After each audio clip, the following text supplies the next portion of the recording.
Vamos então à mensagem da palavra do Senhor hoje em Atos, capítulo de número 2, Atos dos Apóstolos, capítulo de número 2, e nós vamos meditar no trecho que vai do versículo 37 ao 41.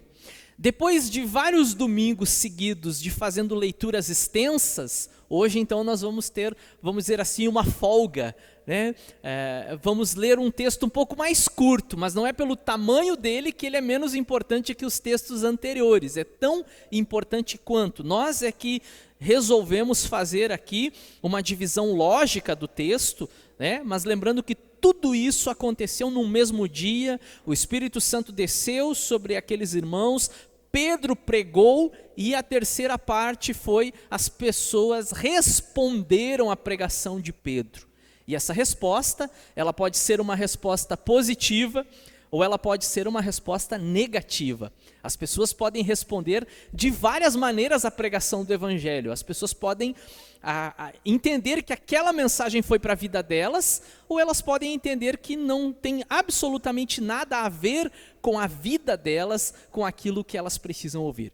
Eu abro um parêntese aqui e vou de novo contar uma história, vou de novo repetir uma das minhas histórias, testemunhos ou testemunhos pastorais. Talvez a maioria de vocês já ouviu, mas é sempre bom alguém escutar de novo. Eu preguei uma vez no nosso antigo endereço que a pregação ela é diferente de discurso, de palestra. E eu peguei o testemunho do pastor Alberi, meu amigo pastor Alberi, da igreja de Soledade. Ele disse que ele ficava constrangido na porta da igreja na hora de se despedir dos irmãos e dos visitantes, apertar a mão de todos, né? Bem coisa de pastor batista, ir para a porta, cumprimentar todo mundo. E aí ele disse que às vezes tinha alguma pessoa ali da cidade, da sociedade, né, algum visitante que cumprimentava o pastor e dizia: muito bonita a sua palestra. E ele disse que isso deixava ele constrangido, porque ele não sabia se ele dizia obrigado ou se ele dizia não é palestra, é pregação. E ele falou que muitas vezes viveu esse drama. E eu peguei esse exemplo dele e usei como ilustração de uma das minhas pregações. Eu não lembro qual texto que eu pregava naquela ocasião, eu lembro do livro, Lucas, não me lembro qual capítulo, qual versículo que eu estava pregando, e eu falei da diferença de uma palestra para a pregação do Evangelho, e que a pregação do Evangelho ela era diferente de uma palestra, porque a pregação do Evangelho mudava, transformava, tocava no coração, fazia com que a pessoa mudasse de vida e tudo mais. Não vou lembrar dos detalhes que eu usei naquela noite, mas eu falei sobre essa diferença da pregação e da palestra. E aí tinha um senhor que nos visitava naquela noite, ele foi convidado pelo filho, e na hora da saída ele apertou a minha mão, olhou bem no meu olho e disse assim: muito boa a sua palestra. Ele entendeu, mas qual foi a resposta dele à pregação do Evangelho? Ele não quis, não era para ele, ele achou que ele não precisava. E nós vamos falar um pouco sobre isso na mensagem de hoje. Então, eu quero passar adiante ali, nós temos então esse subtema, né? O tema maior, vocês já devem ter decorado, Atos, a igreja em ação, subtema, 3.000 batizados, que foi na verdade o texto, o subtítulo proposto pela própria Bíblia, né? A NVI, não sei se outras também usam esse mesmo subtítulo, na verdade a NVI não usa, a Almeida quem usa, né? Que usa, e aí a resposta à pregação do Evangelho. Nós vamos meditar sobre isso, sobre de que maneira nós podemos, e não apenas podemos, devemos responder à pregação do Evangelho. E aí nós temos esse texto, vai ser apenas um slide hoje. Se você tem a sua Bíblia e quiser acompanhar na Bíblia, versículo 37 até o 41, ou acompanhe aqui projetado. Nos diz assim então a palavra do Senhor: quando ouviram isso, os seus corações ficaram aflitos e eles perguntaram a Pedro e aos outros apóstolos: irmãos, que faremos? Pedro respondeu: arrependam-se e cada um de vocês seja batizado em nome de Jesus Cristo para perdão dos seus pecados e receberão o dom do Espírito Santo. Pois a promessa é para vocês, para os seus filhos e para todos quantos estão longe, para todos quantos o Senhor, o nosso Deus, chamar. Com muitas outras palavras os advertia e insistia com eles: salvem-se desta geração corrompida. Os que aceitaram a mensagem foram batizados naquele dia. Houve um acréscimo de cerca de 3.000 pessoas. Irmãos, há 1 mês e pouco, 2 meses, não mais do que isso, nós batizamos aqui 2 irmãos da nossa congregação. E já foi uma alegria, né? Nós batizarmos 2 pessoas. Imagina a alegria dessa igreja nesse dia, em ter batizado 3.000 pessoas. 3.000 pessoas que se decidem por Cristo, 3.000 pessoas que dão um passo na sua vida, na fé, que se comprometem com o Evangelho, 3.000 pessoas num único dia. Vamos meditar sobre uma rápida introdução. Ao sentirem o peso da culpa dos próprios pecados, os ouvintes de Pedro procuraram saber como farão, ou como fariam, né, para se livrarem das consequências de seus atos. Na mensagem de hoje nós vamos trabalhar, meditar sobre tristeza que gera alegria, arrependimento e batismo, chamado e exortação. E eu quero já de início convidar vocês a acompanharem comigo esse mesmo texto que nós lemos, só que agora de maneira pontual, né, fragmentado, em formato de tópicos. E aí nós vamos para o primeiro, que é o versículo 37, o primeiro, que nos fala: quando ouviram isso, os seus corações ficaram aflitos. E eles perguntaram a Pedro e aos outros apóstolos: irmãos, o que faremos? Como a própria sugestão da imagem, a ênfase aqui é para corações que ficaram aflitos. Na Nova Versão Internacional, que eu uso para pregar, diz que os seus corações ficaram aflitos. Mas se você ler, por exemplo, uma tradução de Almeida, diz: compungiu-se-lhes o coração. Aquele sentimento de aperto, puxa, e agora? E vocês vão lembrar da mensagem da semana passada que Pedro foi categórico, incisivo. Esse Jesus que vocês crucificaram, Deus o fez Senhor e Cristo, mas foram vocês que crucificaram Ele. E eu falei um pouquinho sobre isso na semana passada e hoje eu quero dar uma ênfase ainda maior sobre esse ponto. De nós entendermos a razão, a causa da morte de Cristo. Por que Jesus precisou morrer? E nós falamos frequentemente sobre isso. O Michael, que nos trouxe a palavra de abertura no culto, que fez a abertura no culto, que está caminhando conosco desde o início do trabalho aqui, sabe disso. A gente vem trabalhando essa questão no nosso discipulado, na maneira como a igreja se posiciona na nossa doutrina, na nossa eclesiologia. Nós sempre deixamos claro que sim, há bênçãos de Deus sobre as nossas vidas, na vida financeira, na nossa vida familiar, profissional, na nossa saúde. Sim, existem bênçãos. Deus é o Senhor de toda graça, né, que nos abençoa, amém por isso.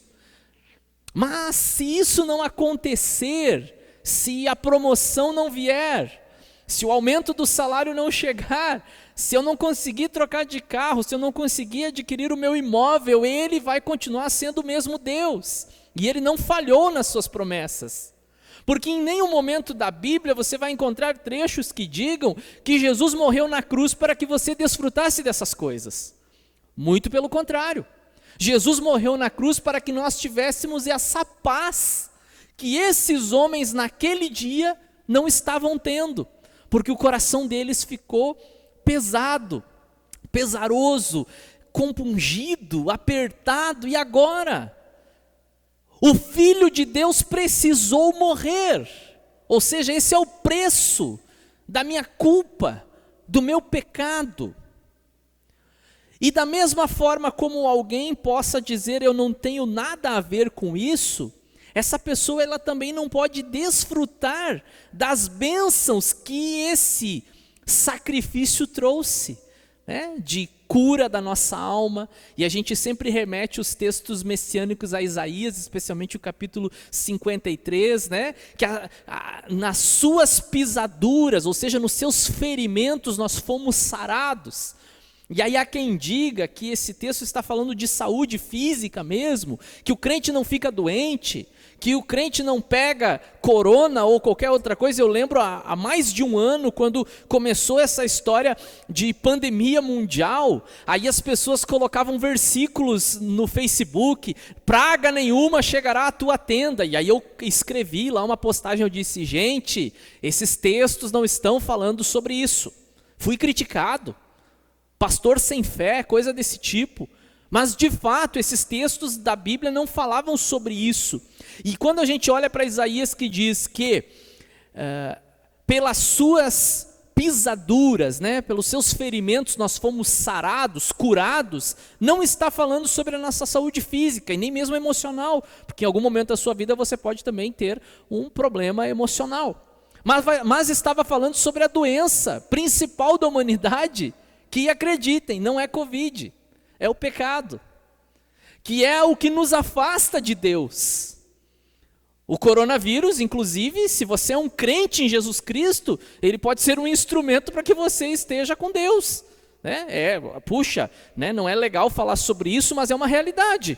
E foi o pregador americano John Piper que disse: o máximo que esse vírus pode fazer comigo é me entregar nas mãos do meu Salvador. Mais do que isso ele não vai fazer, né? Isso significa também que a gente não vai se cuidar? Isso significa também que a gente vai baixar a guarda? Também não significa isso.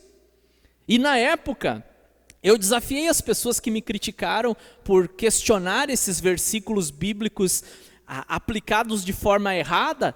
Eu desafiei eles: então peguem e entrem nas UTIs e abracem as pessoas infectadas lá e orem por elas, já que vocês são assim, tão cheios, né, de fé, e que vocês usam esses versículos do tipo praga nenhuma chegará na tua tenda, lá do Antigo Testamento você está tentando aplicar agora. Então vai lá e faz isso, né? Cada um faz aquilo que acredita, que acha que deve ser feito. Então, quando a gente olha para as Escrituras, a gente percebe que Jesus, ele precisou morrer, o Filho de Deus precisou morrer porque eu sou pecador. Não é porque o Michael é pecador, né? Porque o Diego é pecador, não é o outro, sou eu.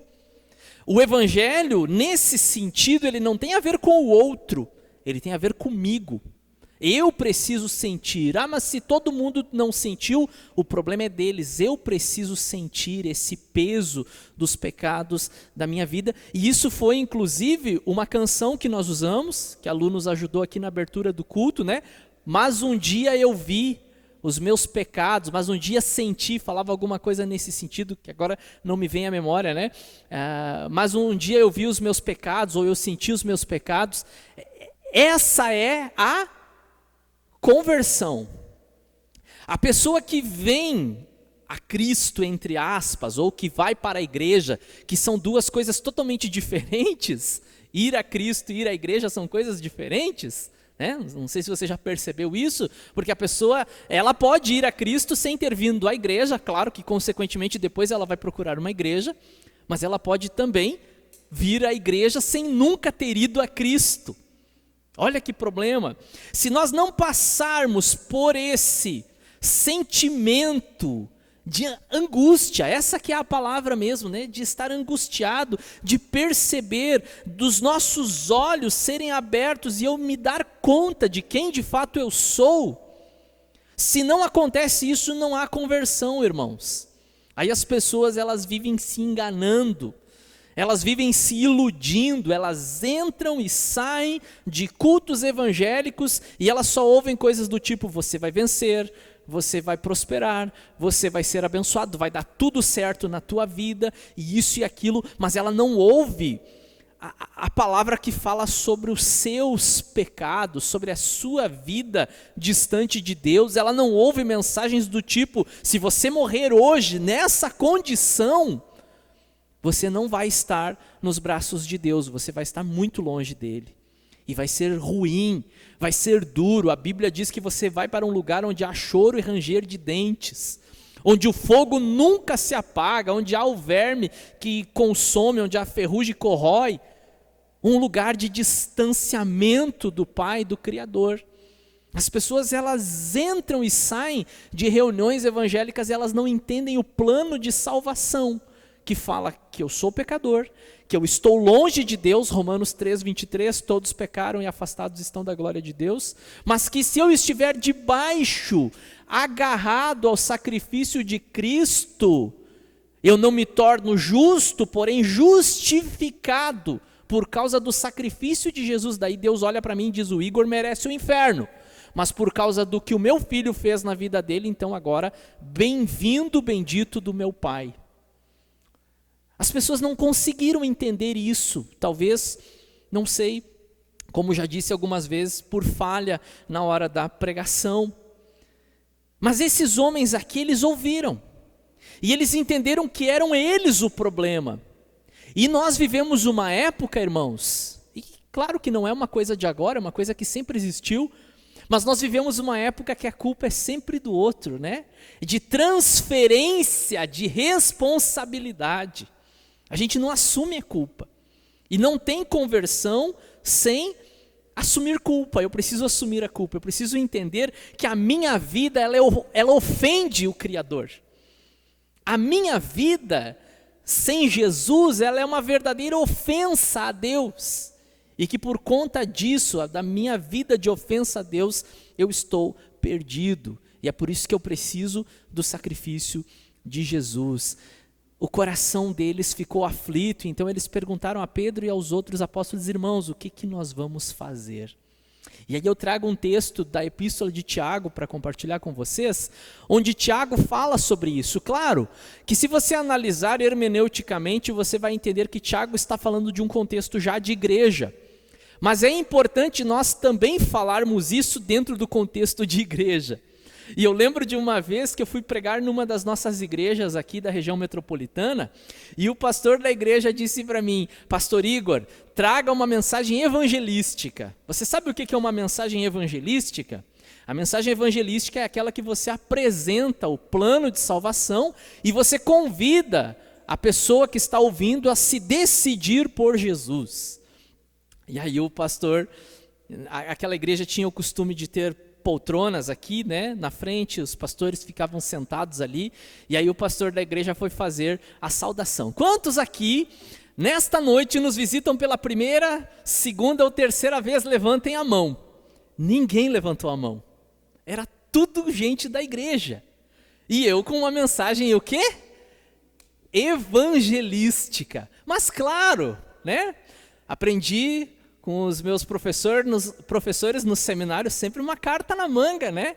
E aí eu cutuquei o pastor na hora que ele sentou do meu lado, enquanto os irmãos louvavam, eu disse assim: pastor, eu vi que não tem nenhum visitante, a minha mensagem, a seu pedido, ela é uma mensagem evangelística. Mas se o pastor quiser, eu posso trazer uma mensagem de edificação para a igreja. E aí eu lembro das palavras desse pastor, diz assim: pastor Igor, prega a evangelística, tem gente aqui que precisa se converter de novo. Tá bom, vamos pregar a evangelística. E nesse texto de Tiago, parece que nós estamos encontrando justamente isso. Tiago está escrevendo para uma comunidade de fé, uma comunidade cristã. Mas em algum momento da epístola, se você ler os 5 capítulos, você suspeita que alguns deles não entenderam absolutamente nada do que é o evangelho, do que é Jesus Cristo, do que é ser igreja. E de vez em quando a gente tem que de novo pregar uma mensagem evangelística para os crentes ouvirem e quem sabe tomarem a sua, lembram? Posição. Lembram da pregação da semana passada? Assumir uma posição.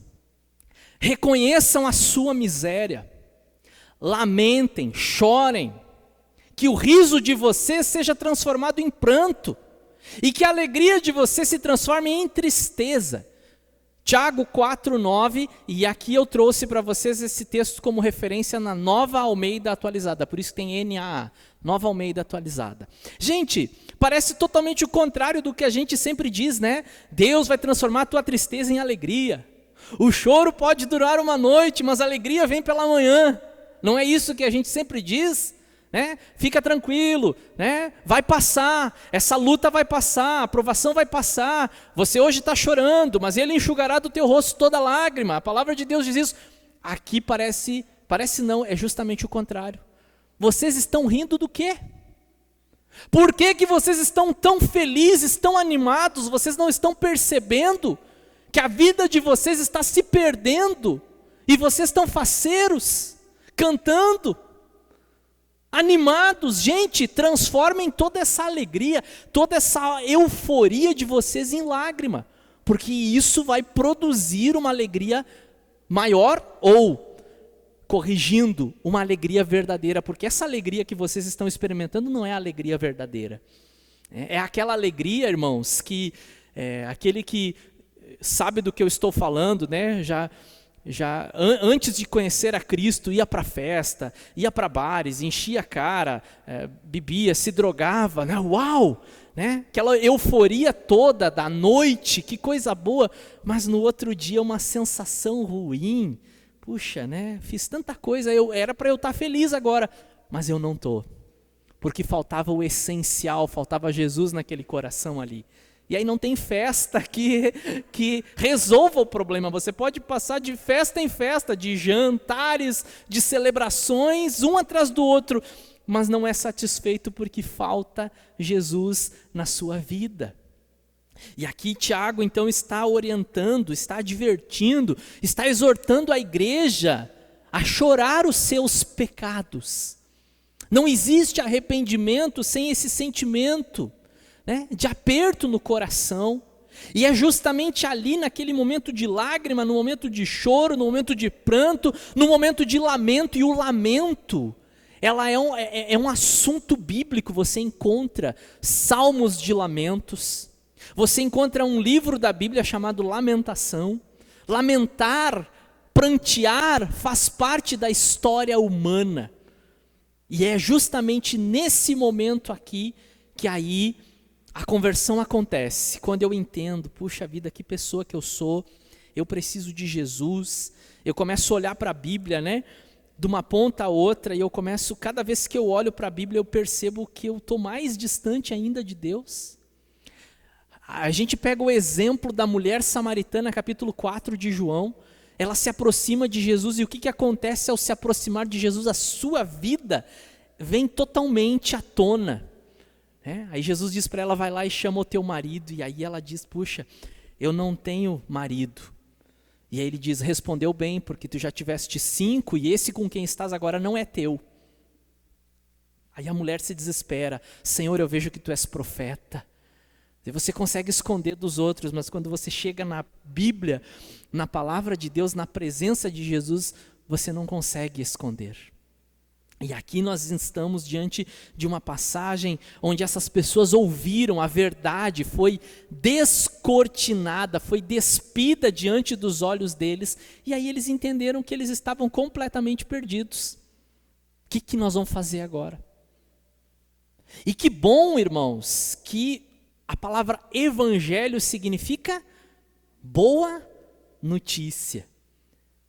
E eu preguei sobre isso uma vez em Porto Alegre. Eu disse, se existe uma boa notícia, nós precisamos admitir que existe uma ruim, uma péssima notícia. Você é pecador, Deus é santo, você pode dar cestas básicas e fazer boas ações, você nunca vai ser salvo pelos seus méritos. Essa é a má notícia.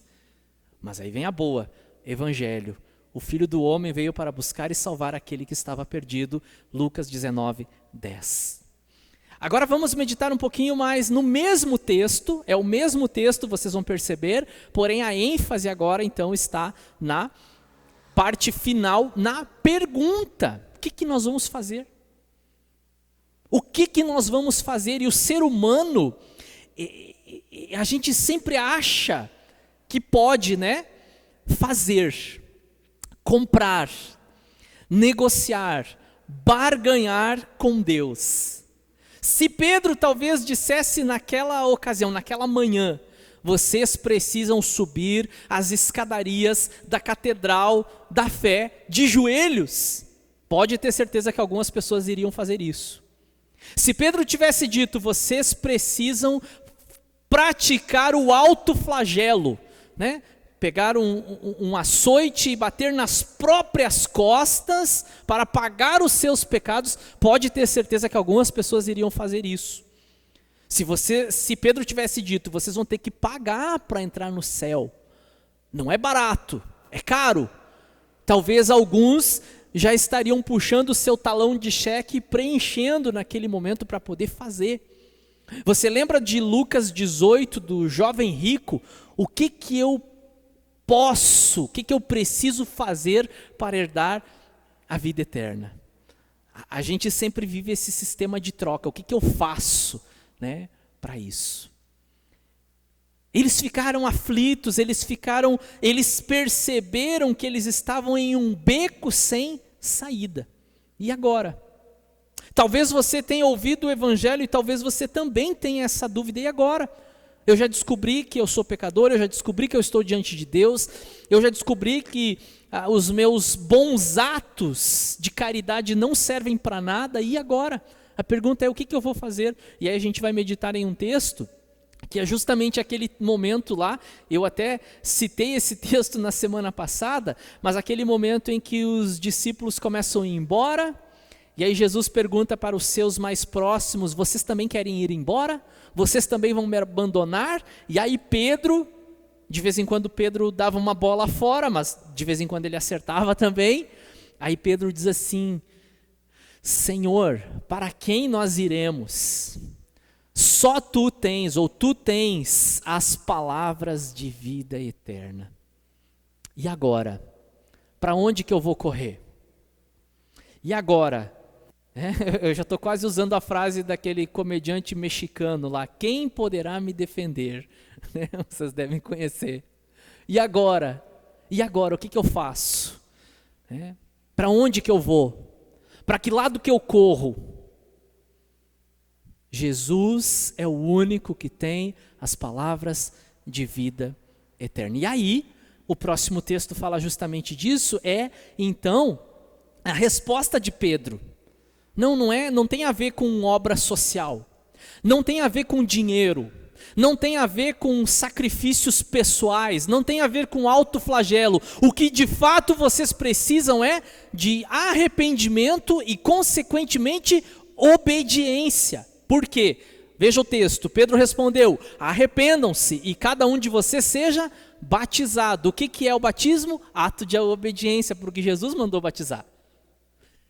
Em nome de Jesus Cristo, para perdão dos seus pecados. E vocês também, não foi só com a gente, vocês também receberão o dom do Espírito Santo.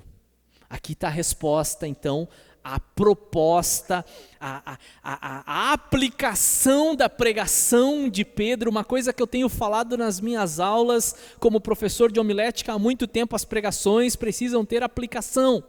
Muitos jovens seminaristas fazem boas pregações, mas não aplicam.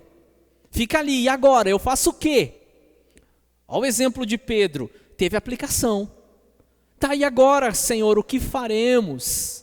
Pergunta para Pedro e para os demais apóstolos, o que nós faremos? Vocês precisam se arrepender. Não existe salvação sem arrependimento.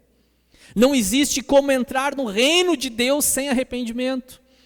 Não adianta você fazer isso e aquilo, se não nascer de novo. Você não vai ver o reino de Deus, respondeu Jesus para Nicodemos, capítulo 3 de João. Você precisa nascer de novo, que é a mesma coisa que se arrepender. E aí depois você encontra em toda a teologia paulina, nas 13 epístolas do apóstolo Paulo, essa ideia de que se nós estamos em Cristo, nós somos novas pessoas, novas criaturas, e as coisas velhas se passaram e agora tudo se fez novo, e nós precisamos desfrutar de uma nova vida, viver em novidade de vida. Esse aqui é o caminho. Parece ser fácil, né? Poxa, é só isso. E ele parece ser tão fácil que tem pessoas que viram as costas. É só eu me arrepender? Sim, é só se arrepender e obedecer aqui, ser batizado, viver como um discípulo de Jesus. Eu achei que precisava de uma coisa a mais. Você lembra de Naamã no Antigo Testamento? O quê? Entrar nesse riozinho aqui, Jordão? Lá no meu país tem rios muito maiores, muito mais bonitos, com águas cristalinas. Eu vou ter que entrar nas águas barrentas desse riozinho? Eu vou ir para casa, não quero. E aí um dos seus servos diz assim, mas meu senhor, se o profeta tivesse te pedido uma coisa difícil, tu não faria? Ele te pediu uma coisa fácil, mergulha 7 vezes nesse rio aí e vamos ver o que acontece. Ele vai lá, mergulha 7 vezes no rio e o seu corpo é curado da lepra. Era muito fácil, mas a facilidade acabava dificultando. Você percebe que na salvação é assim? Quando o evangelho ele é exposto da maneira bíblica, fácil, ele é tão fácil, a pessoa, mas é só isso. Eu achei que tinha que fazer um pouco mais para ser salvo. Quando a pessoa pensa assim, normalmente é porque ela está ainda pensando naquilo que ela pode fazer. Agora, quando ela entende a necessidade do arrependimento, ela descobre que na verdade não é ela, é aquilo que Jesus já fez. E que ela só precisa pegar, ela só precisa abraçar aquilo que Jesus já fez na sua vida. Nós temos um texto aqui então, que Jesus então fala, a grande comissão de Marcos diz, quem crer e for batizado será salvo, é isso, é você crer.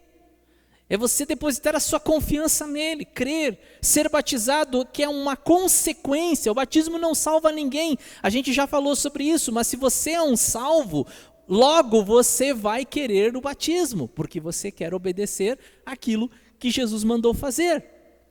Quem crer e for batizado será salvo, e quem não crer será condenado. E eu gosto, no Evangelho de João, eu não me lembro em qual capítulo, mas é bem no início do livro que diz assim, e quem não crer já está condenado, tempo presente. Ou seja, a pessoa ainda não chegou no dia do juízo, mas ela já vive aqui uma vida de condenado. Por quê? Porque ela não quis, ela não aceitou, ela entendeu que não era para ela o sacrifício de Cristo, era para os outros, ela não. Ela já está condenada. Em tempo presente. Vamos avançar um pouquinho? Antes Volta um pouquinho, Rafa. Eu quero ainda falar sobre essa questão do que você deve fazer, né? Eu recebi, irmãos, muitos retornos da pregação da semana passada. Vocês não têm ideia de quantos irmãos, irmãs, famílias me deram um feedback da pregação da semana passada. Pastor, a mensagem falou comigo. Pastor, aquilo que o pastor pregou foi para mim. Aquilo lá sobre posição, sobre convicção e sobre ousadia, os 3 pontos da pregação da semana passada foram totalmente para mim. Parece que foi a minha vida todinha ali, pastor. Teve muitas pessoas que me deram esse retorno. Que bom. E eu fico feliz que a palavra de Deus falou. Mas a questão é, qual é a resposta que nós vamos dar em relação a isso? Eu ouvi. Deus me puxou a minha orelha, que eu não estou lendo a Bíblia como deveria, que eu não estou orando como eu deveria, que eu não estou me posicionando como deveria, que eu não estou testemunhando como deveria. Ok, que bom que as pessoas entenderam, essa que é a proposta, né, do pregador, ele fazer com que as pessoas entendam o texto sagrado. Que bênção que entenderam. Agora não tem a ver com aquilo que você entendeu, tem a ver com aquilo que você decide, se compromete e vai fazer depois dessa pregação. Essas pessoas, elas ouviram que elas precisavam responder então ao evangelho, arrepender-se, arrependimento, fé, testemunho público, que é o batismo, obediência a Cristo. Agora sim, vamos então para o próximo. Pois a promessa é para vocês, para os seus filhos, para todos os que estão longe, para todos quantos o Senhor nosso Deus chamar. E agora vem aquele momento de introspecção, de reflexão, de autoanálise. É o momento que você não vai pensar, nem eu, né? Pensar no outro, será que o outro entendeu isso? Ou fazer como aquela famosa história, né? Puxa, muito boa a sua pregação, pastor, mas quem precisava ouvir não veio. O irmão que precisava ouvir isso sobre posição, sobre convicção e sobre, me ajudem aí, ousadia, o cara não veio, pastor. Eu até já entendi, mas o outro lá não veio, ele que deveria ter ouvido. Não é agora o que o outro entendeu, ouviu, se precisa ou não precisa, eu preciso responder com sinceridade aqui dentro, eu e Deus. Essa promessa era para todos quantos estão longe. A que distância você está hoje de Deus? Você está perto de Deus? Você se sente perto dele ou você ainda se sente longe? Como que você avaliaria a distância? Essa distância ela foi encurtada? Ela foi aumentada? Você está longe? E se você está longe, eu não sei quantos estão, ou se é que estão, né? Cada um sabe de si, o Senhor contempla e conhece todos os corações. Olha como que a frase continua. A todos quantos o Senhor, o nosso Deus, chamar. E Ele continua chamando, irmãos. Esse Senhor que chamou 3.000 pessoas naquele dia, Ele continua chamando. Mas talvez você diga, bonito o seu discurso, pastor. Ou seja, esse chamado não foi para você. Você foi duro de coração, você se fechou, você se bloqueou, você amou mais as coisas desse mundo do que a verdade, do que a palavra de Deus. Talvez você nem escute esse chamado. E talvez você esteja gostando de estar distante dele, né? Porque aí você consegue cultivar a sua vida longe dele. Porque se você se aproximar dele, daí você não pode mais viver a mesma vida. Você tem que assumir uma posição, né, de viver como um discípulo de Jesus. Eu tenho um versículo, então, para comentar aqui. Esse texto em Joel, irmãos, muito bonito esse texto e esse rasgar, né, rasgar as vestes, rasgar as roupas, era uma prática judaica. Quando eles estavam indignados com uma situação, ou quando eles se arrependiam, várias vezes na história do povo de Israel, Deus falou, o Espírito Santo agiu, quebrou o coração endurecido deles, eles iam para a presença de Deus e eles rasgavam as suas vestes, em sinal de arrependimento. Eles pegavam uma roupa feita de panos de saco, de trapos, e eles se vestiam com aquilo ali. E eles pegavam as cinzas lá do fogão a lenha e jogavam sobre a sua cabeça em sinal de humilhação. Muitas vezes aconteceu assim na história do povo de Israel, eles se quebrantaram diante de Deus, eles rasgaram as suas roupas, eles vestiram panos de sacos e eles colocaram cinza sobre a sua cabeça em sinal de humilhação. Só que o problema, irmãos, e o ser humano, né? O coraçãozinho, o ser humano tem das suas façanhas. Esse rasgar a roupa se tornou assim um ritual.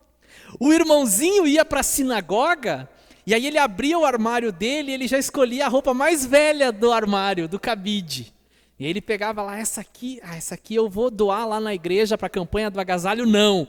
Eu vou ir com ela no culto hoje. E vestia aquela roupinha, e aí ele ia para o culto, e no momento do louvor, aquela música, né, que toca no coração, e ele dizia, esse é o meu momento. Rasgava a roupa, olha aqui, estou arrependido.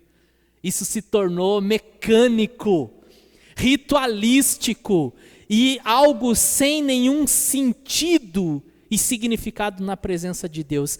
E aí Deus, né, que conhece, está vendo a situação, né? Manda o profeta dizer para eles: não é a roupa que vocês têm que rasgar, não é o que aparece, não é o lado de fora, vocês têm que rasgar aqui dentro. Não adianta rasgar a roupinha, o trapinho que você veio para o culto, se o coração continua o mesmo. Então, rasguem o coração e não as vestes. Voltem-se para o Senhor, para o seu Deus, pois Ele é misericordioso e compassivo, muito paciente e cheio de amor. Joel 2, versículo 13. Rasguem o coração de vocês e voltem-se para Deus. Você está longe de Deus? Você se sente longe de Deus? Não tem mágica. Não tem um curso que você vá fazer que faça com que você se aproxime de Deus. O caminho é o arrependimento, é o rasgar do coração e voltar para Ele, para você então se sentir perto do Senhor outra vez, ou se sentir perto do Senhor como você nunca antes se sentiu ou experimentou em toda a sua vida. E temos mais um, e é o último então, verso que nós vamos meditar, onde Lucas registra, né, que com muitas outras palavras Pedro os advertia e insistia com eles, ou os exortava, dizendo: salvem-se desta geração corrompida. Saiam dessa geração, saiam do meio dela. Mas esse saiam, ou salvem-se, ou libertem-se, afastem-se, essa ruptura, esse rompimento, esse distanciamento, ao mesmo tempo que vocês precisam se aproximar de Deus, vocês têm que se afastar do mundo. Mas os desafios de se afastar do mundo, vivendo nele, porque vocês não vão vender a casa de vocês e ir morar num condomínio gospel, onde só tem crente. O meu bairro já está quase assim, só tem crente lá no bairro, né? Mas não é isso. A palavra de Deus nos diz que nós vamos continuar. Leia em casa, se possível, João capítulo 17. Eles continuam no mundo, Pai. Livra-os do mal. Eles estão no mundo. O crente, ele está no mundo. Na empresa, na escola, no bairro, no transporte, no trânsito. O crente, ele está no mundo. Mas o que o mesmo texto, o mesmo capítulo 17 diz? Mas eles não são mais do mundo. Nós nos distanciamos dos princípios, dos valores desse mundo. Nós quebramos as alianças, nós rompemos com as amarras, com as correntes que nos prendiam ali. Nós não somos mais dali. E é isso que Pedro está agora orientando esses novos irmãos. Imagina, discipular 3.000 pessoas. Não é só batizar, é discipular 3.000 pessoas. A gente só olha a parte boa. Uau! Batizaram 3.000, mas agora você tem que ensinar 3.000. Tem que levar essa gente para o berçário, né, para a escola dominical, para ensinar os princípios, os valores da palavra de Deus para elas. E aí a orientação de Pedro é: rompam completamente, se salvem dessa geração. Se vocês servem a Deus, vocês não servem ao mundo. Não dá, é impossível servir a Deus e ao mundo. A amizade com o mundo, disse João na sua epístola, é inimizade com Deus. E aí nós precisamos saber a quem nós estamos querendo agradar e a quem servimos. E olha o que Paulo escreve aos Romanos no capítulo 12. Não se amoldem. Eu amei a tradução aqui na NVI, né? Não se amoldem ao padrão deste mundo, mas transformem-se pela renovação da sua mente, para que sejam capazes de experimentar e comprovar a boa, agradável e perfeita vontade de Deus. Mas para que isso aconteça, nós não podemos nos amoldar aos princípios, às mentiras, às falácias, aos valores desse mundo onde estamos. É viver no mundo, porém não pertencer mais a ele. Nós não somos do mundo. Amém por isso? E aí então concluímos fazendo essa pergunta. A pergunta que eu preciso fazer para vocês: qual resposta você dá à mensagem do Evangelho hoje? Como que você responde? É para mim? Eu aceito, eu quero, eu me arrependo, eu decido, eu me posiciono, eu abro mão, porque vai perder alguma coisa, irmão. Você vai sair perdendo em algum momento, mas você vai abrir mão, você vai perder para ganhar algo maior, né? Porque no reino de Deus a gente perde para ganhar, a gente morre para viver. É assim que funciona. Os últimos são os primeiros. Os que servem são maiores. É totalmente o contrário. Os valores são invertidos. Então você vai perder. Em algum momento na sua vida, no trabalho, em alguma questão você vai sair perdendo, porque você não vai mais se amoldar, não vai mais se encaixar naquilo ali. Mas você está fazendo uma escolha, tomando uma decisão para alcançar algo que é muito maior, que é excelente, né? E Paulo trabalha a ideia da coroa incorruptível. E Pedro, na sua primeira epístola, ele usa uma palavra que eu precisei buscar no dicionário a primeira vez que eu li, uma coroa imarcessível. E aí eu vou dar uma dica para os casados aqui: se vocês forem dar flores para as suas mulheres, né, as suas esposas, não dê flor imarcessível. Você vai se complicar. Porque imarcessível é artificial, que não murcha, né? E as mulheres gostam de flores naturais, tá bom? Fica a dica. Paulo está falando sobre uma coroa que os Jogos Olímpicos colocavam na cabeça dos atletas, uma coroa feita de ramos, com folhas. E eles recebiam, eles batalhavam, eles treinavam, eles faziam uma dieta regrada, muito treino, ganhavam a competição e uma coroa de ramos. E essa coroa, logo em seguida, ela murchava, ela secava, as folhas caíam. E aí Paulo vai trabalhar isso: vocês fazem tudo isso por uma coroa que perece. Mas se vocês correrem a corrida da fé, vocês vão ganhar uma coroa que não perece, ou seja, que não murcha, que não se desmancha, que não se espedaça. É isso que nós precisamos entender. Qual resposta você dá à mensagem do Evangelho hoje? E a minha fala como pregador é: volte-se para Deus.